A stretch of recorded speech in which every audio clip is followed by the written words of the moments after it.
I've been looking forward to do this video because we've talked quite a bit about Katt Williams on the channel and how he's exposed dirty Hollywood, even Epstein, and many people's involvement in that world. But something we never dove into was the root of Katt Williams, where it all began, how he started with all of this exposing of the evil people. So today, we're doing just that.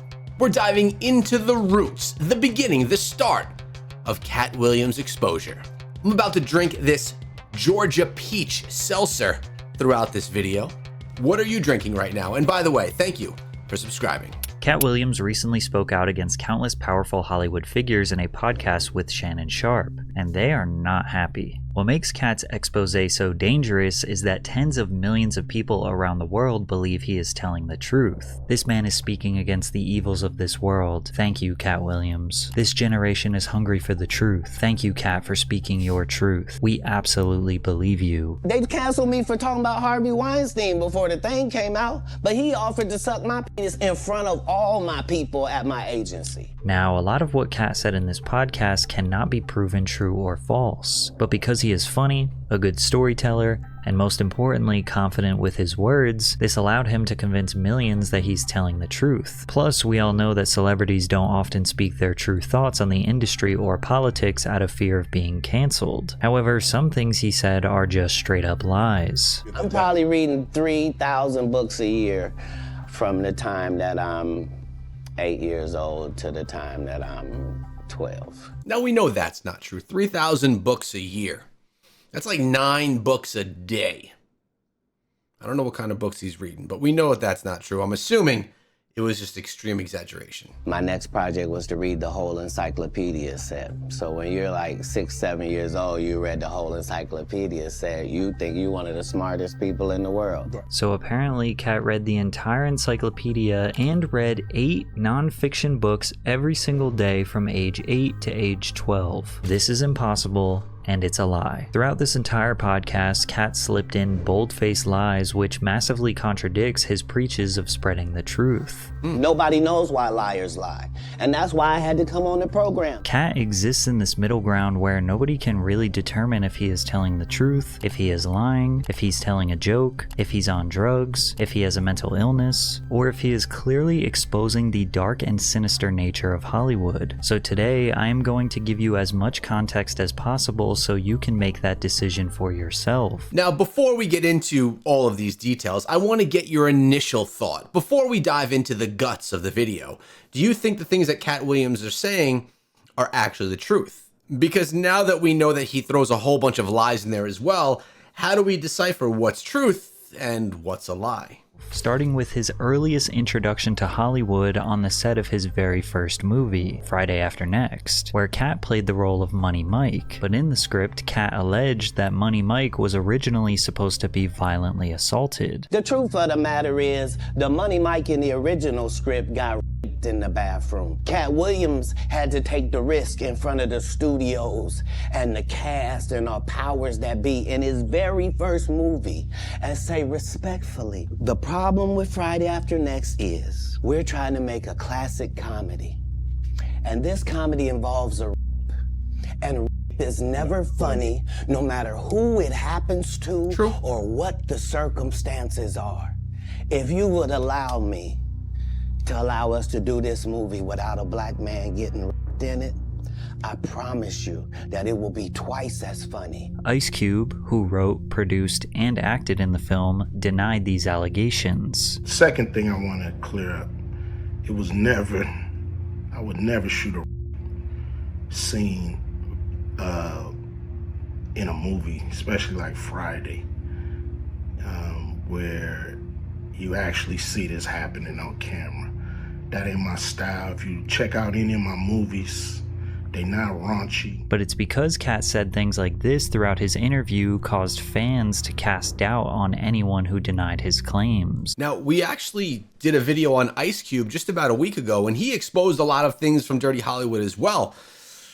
They're both saying opposite things here. Katt's saying that there was this terrible scene in the movie, or there was supposed to be, made by Ice Cube, and Ice Cube is saying that it was never in the original script. One of those people is telling the truth. The question is, who do you believe there? These people are not powerful. Satan can't create anything. That includes blessings for his people. You know what the #1 job of somebody that sold their soul in Hollywood is? What? Is to act like it didn't happen. They all do the same job. Katt believes he has a more legitimate and honorable legacy than the other comedians he has been associated with throughout his career. These men, Katt says, have formed a gang in Hollywood that actively steal and or blackball young entertainers' careers, which drives them into madness. For 30 years, they're a group. These aren't 3 random guys. The way that Ricky Smiley kept appearing at all of my auditions is because of Steven said he would tell anybody that, listen, they got a gang on that side. They know what it is. They know who the gang is. All of these dudes are co-entwined and they share secrets, and this is the age of truth, and the truth doesn't need to be scared of the fact that people tell lies. Katt only mentions 3 of these group members by name: Steve Harvey, Cedric the Entertainer, and Ricky Smiley. Now remember, Steve Harvey, when they were talking about babies and moisturizing products relating to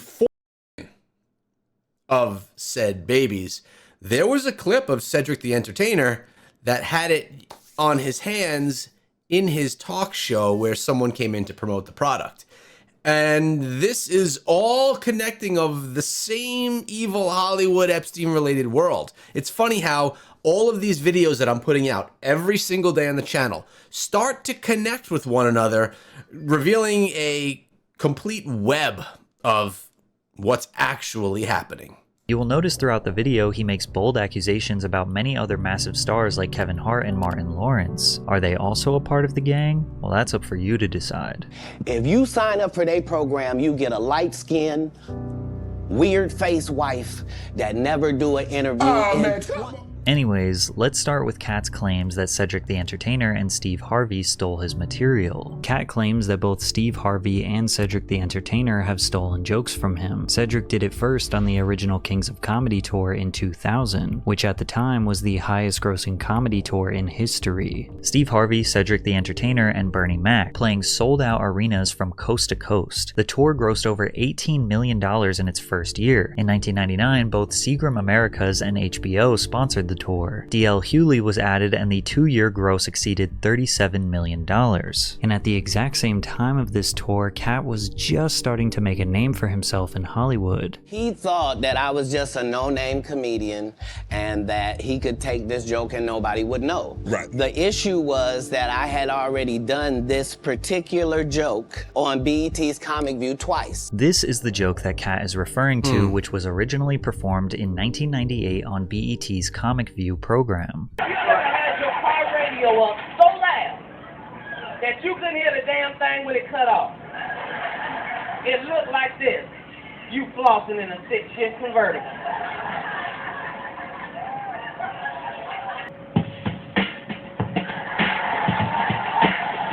Using physical comedy, Katt mimics someone trying to assess why their car just broke down while the music is blasting. The alleged theft came from Cedric the Entertainer 2 years later on the original Kings of Comedy tour, which was in 2000. The premise of Cedric's joke was that white people are obsessed with the moon and space. He says black people are not, but if they gotta go to space, then they would drive the spaceship like this. We'd drive a space shuttle like it's a 72 deuce and a quarter. We get us a cigarette, nigga, we be in a space shuttle, nigga, like it's a 72 deuce, nigga, we get us.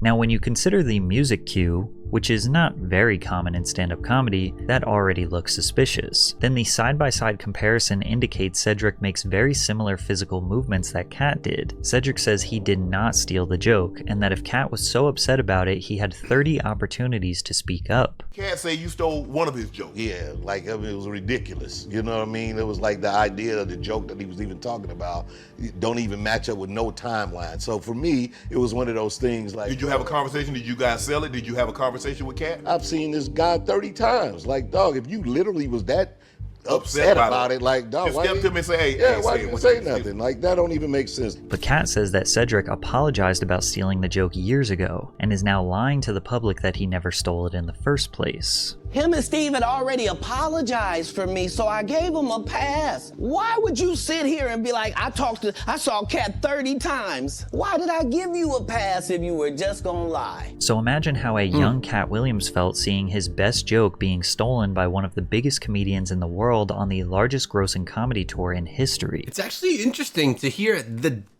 amount of, these are all people now that are exposing the bad things that go on in Hollywood, but even their normal stories about just the daily grind of their jobs, the jokes that are being used, how those stories aren't even matching up. Makes you think sometimes maybe you have to take with a grain of salt things that are being said by some of these people, and maybe there's truth in what they're saying, but everything that they're saying is not perfectly true.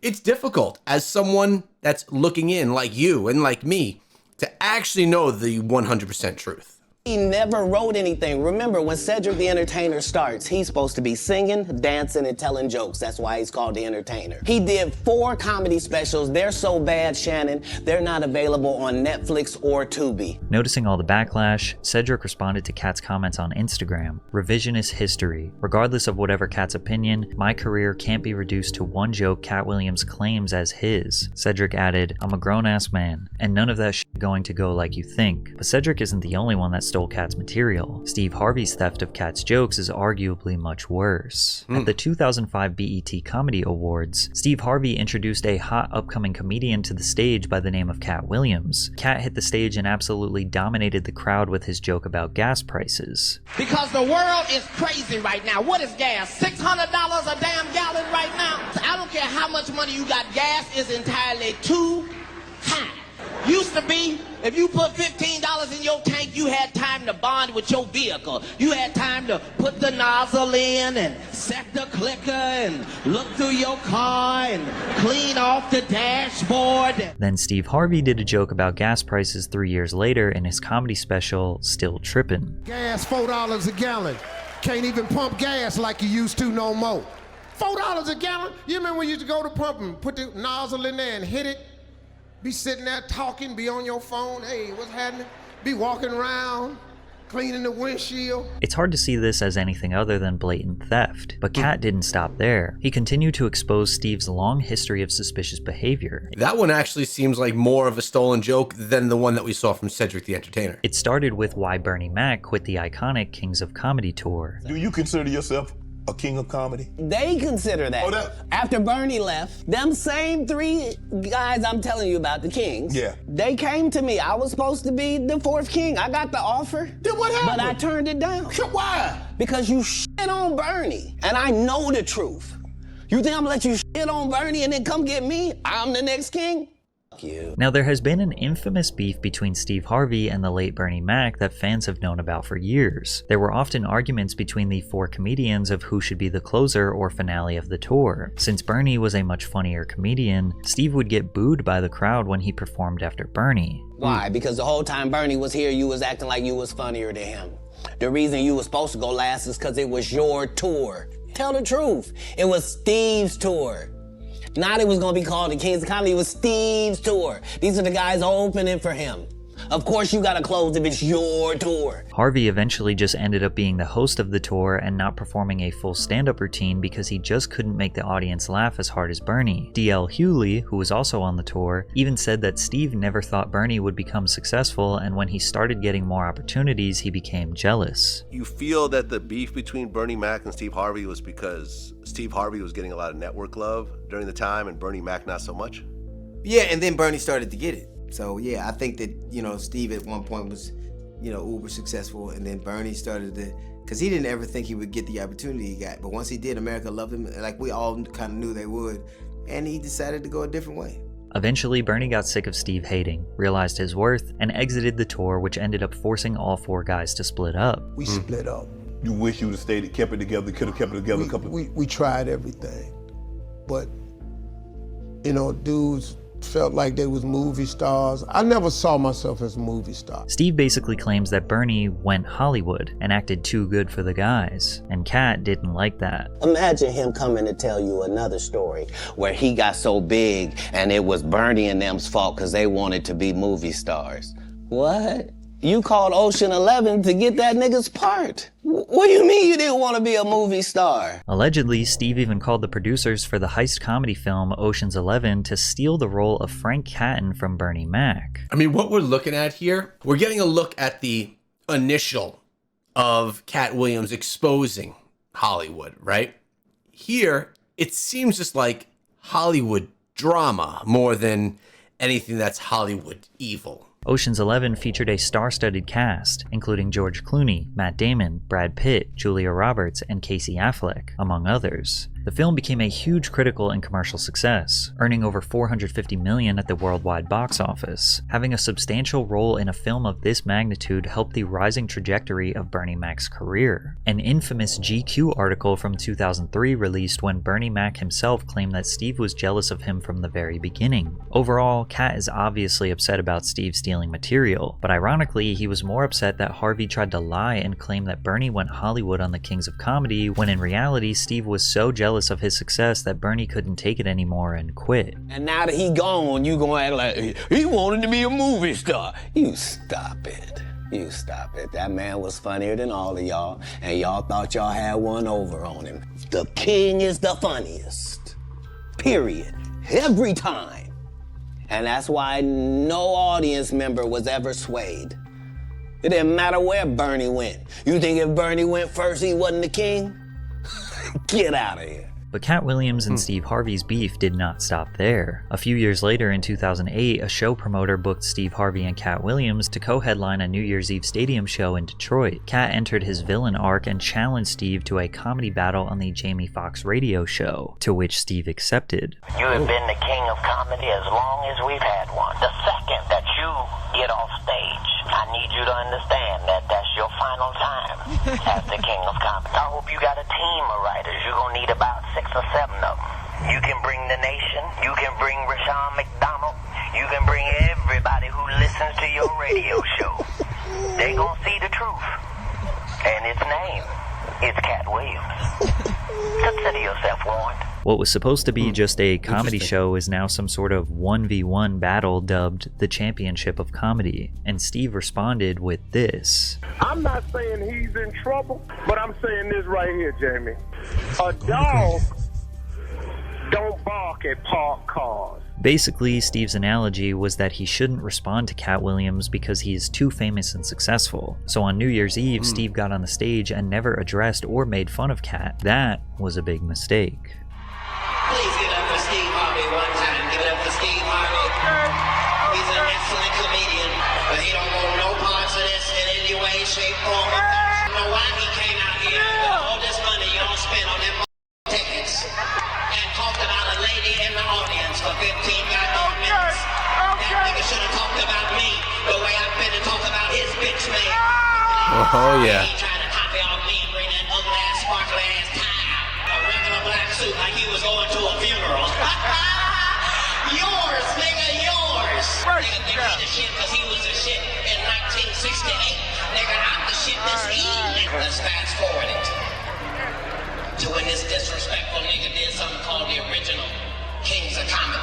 Oh. You gonna be the original King of Comedy, nigga. Did it start with you, you disrespectful son of a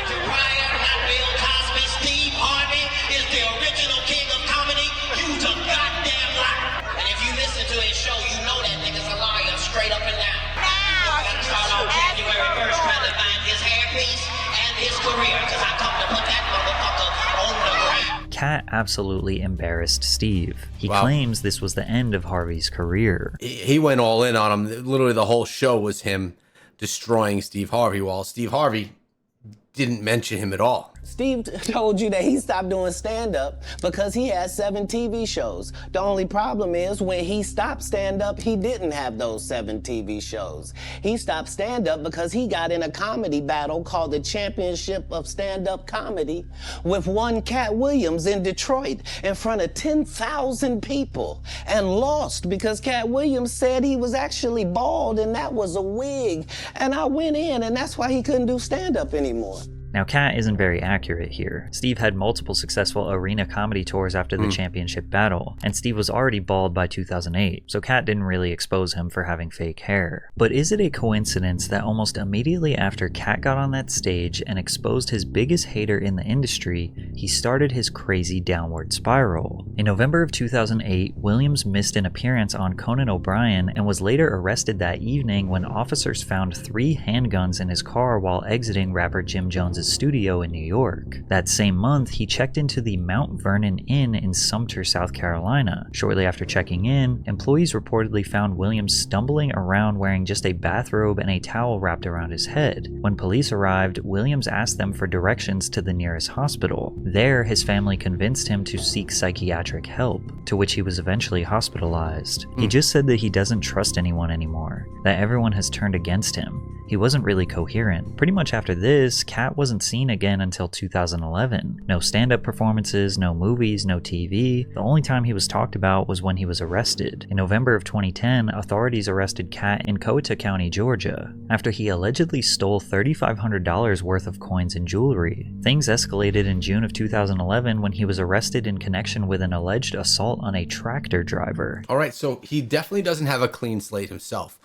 We've looked at him in the past as the whistleblower, the hero that's coming and exposing Hollywood for all the evil things that happen. Yet he doesn't have a perfect, shiny, clean past. He supposedly conspired with 3 women who attacked the man in his tractor. In 2012, Williams returned to the comedy world with his 3rd HBO comedy special, Kattpocalypse. Unfortunately, with the spotlight back on him, Katt fell back into a dangerous cycle as the bizarre behavior continued. In October of 2012, Katt and comedian Faison Love got into a heated argument outside of a Hollywood club over a $50,000 debt that Katt owed Love. During the argument, Katt proceeded to pull a gun on Love that wasn't loaded. On November 9th, his former assistant, Melissa Shaig, claimed that he went into a rage and attacked her the month prior. Police arrested Katt in Oakland, California on charges of suspicion of assault with a deadly weapon after he'd allegedly beaten an 18-year-old with a bottle. On November 16th at the Oracle Arena in California, Katt took the stage while having a total public meltdown. For 15 minutes, he seemed to be under the influence, rambling about nothing while taunting members of the audience. Well, give me 20, nigga, that's how much the album costs, fuck boy. But I bet if you can walk to your car, I can show your bitch a dick she'll enjoy. So why don't you take your ass on over there, nigga, before I can catch you.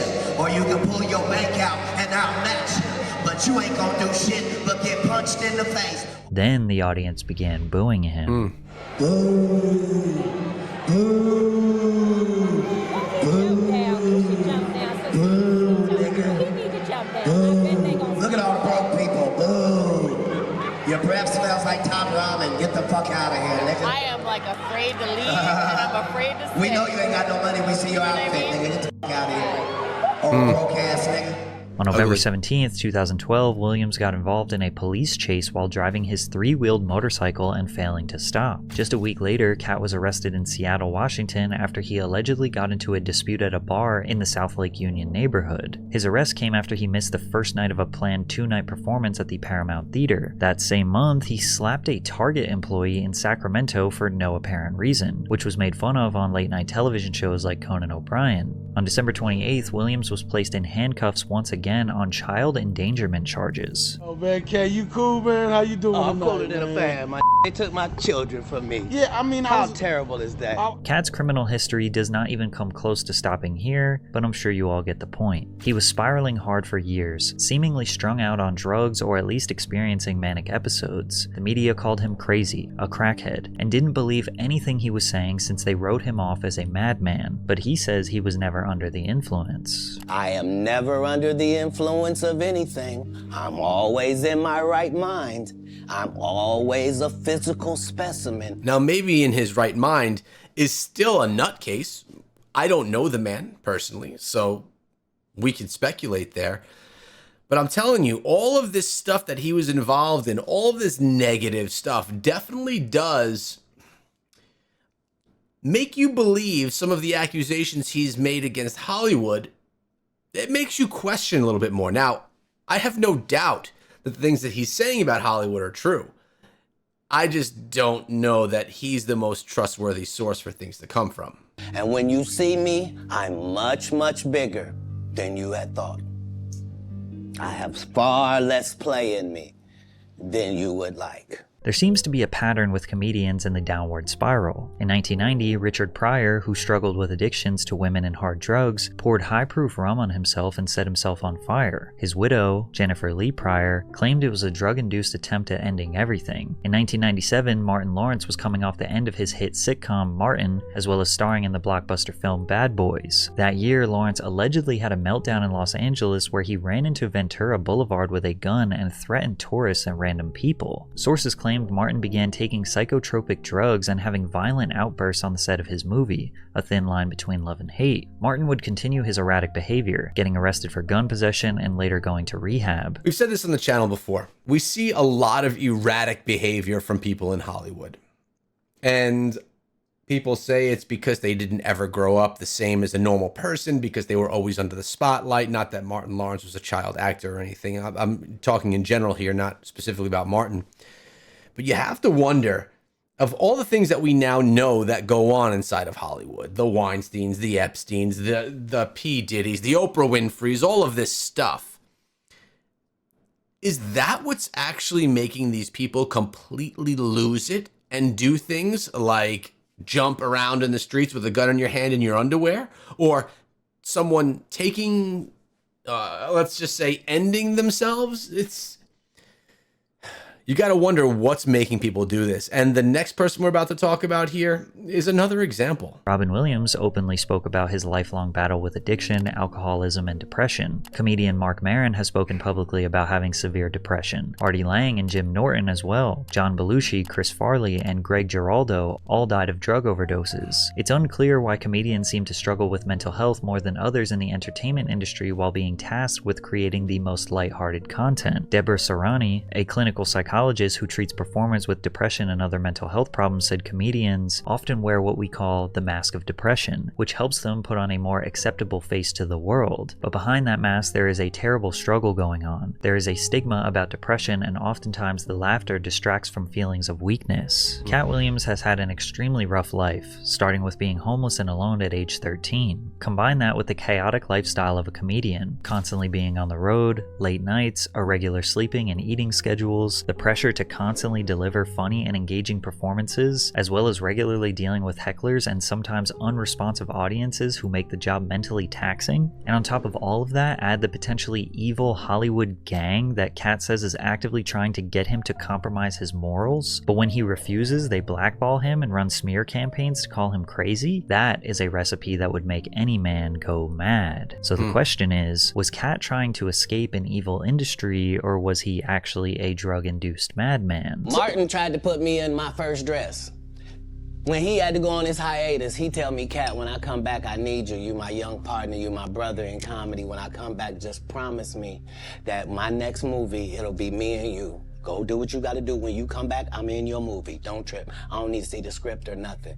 You know, we get in that office and this fool pull out Big Mama's House 2, where this nigga want me to get in a dress with him. And I'm literally saying to everybody, why is he in a dress again? If it isn't obvious, Katt didn't want to wear the dress. Brandon T. Jackson would go on to portray Martin's son, Trent, in Big Mama's House, where the two go undercover at an all-girls performing arts school. Unfortunately, years later, Jackson asserted that he did the project for money and was unaware of the repercussions it would have on his career. Did you get like slack when you wore the dress at that moment?